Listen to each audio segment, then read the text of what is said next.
Group જે બધા ગ્રુપમાં ગરબા કરતા હોય ને, તો આ ગ્રુપ કેટલું મહત્વનું? ગ્રુપ તો હોવું જ જોઈએ ને યાર. એકલા નવરાત્રી એમાં ગરબા કરવામાં ના મજા આવે.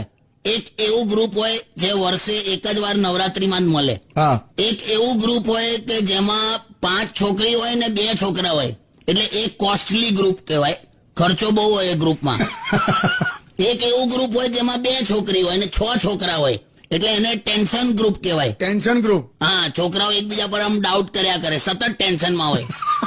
એક એવું ગ્રુપ હોય જે ખાલી છોકરીઓનું જ ગ્રુપ હોય, એને માસ કમ્યુનિકેશન ગ્રુપ કહેવાય.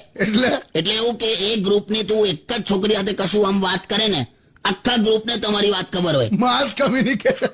અને એક હોય આપણા લઠ્ઠાઓનું ગ્રુપ, ખાલી છોકરાઓ.